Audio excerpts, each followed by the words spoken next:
শুক্র শনি 2 দিন বন্ধ। ওই বিজিএমইএ এবং সরকারের বিভিন্ন দপ্তর, আসলে সরকারের দপ্তর আর সরকারের দপ্তর নাই, মালিকদের দপ্তর হয়ে গেছে। আপনারা শুনেছিলেন, যারা আলোচনায় ছিলেন, জিজ্ঞেস করেছিলাম ওই জিআইজি ডিআইজি তাদেরকে, লেবার ডাইরেক্টরকে, যে আপনারা কি সরকারের চাকরি করেন, প্রজাতন্ত্রের চাকরি করেন না মালিকদের চাকরি করেন? কেন আপনারা নিরপেক্ষ দায়িত্ব পালন করছেন না? কেন আপনারা রিপোর্ট দিচ্ছেন না উপরে, যে এই মালিককে ধরে এনে ফয়সালা তাড়াতাড়ি করতে হবে, না হলে সমগ্র শিল্প অসন্তোষ তৈরি হবে?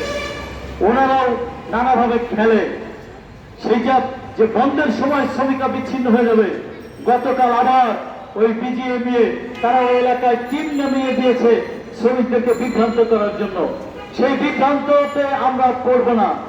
আমরা প্রতিজ্ঞা করেছি এই লড়াইয়ে বিজয় অর্জন করা।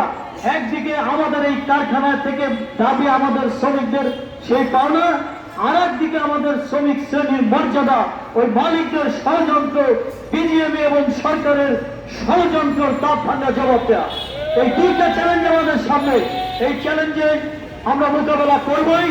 যত হুমকি দিক, যত ষড়যন্ত্র করুক, আমরা কোনো ষড়যন্ত্র এবং হুমকির কাছে মাথা নত করব না। সেই ঘোষণা দিয়ে বলতে চাই, আমরা এখন থেকে আমাদের সভাপতি শেষ না করা পর্যন্ত যাবেন না। এখন থেকে আগামীকাল সকাল 10টা পর্যন্ত আমরা বিরতি দিচ্ছি।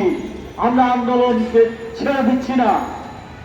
কালকে সকাল 10টা থেকে আবার এই শ্রম ভবনের সামনে আমাদের লাগাতার অবস্থান আন্দোলন চলবে। সেই অবস্থানে যদি সমাধান না হয়, ঘেরাও হবে।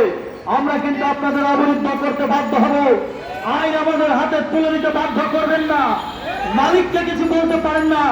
আমাদের শরীরকে ধরে নিয়ে যাওয়ার হুমকি দেয় যে পুলিশ অফিসার, তার বিরুদ্ধে ব্যবস্থা নিতে হবে। ট্রেড ইউনিয়ন কেন্দ্র মাথা নত করার সংগঠন না। সেই ঘোষণা দিয়ে লড়াইয়ে বিজয় অর্জন অবশ্যই করব। সেই ঘোষণা দিয়ে আমরা আমাদের সভাপতি সাহেবের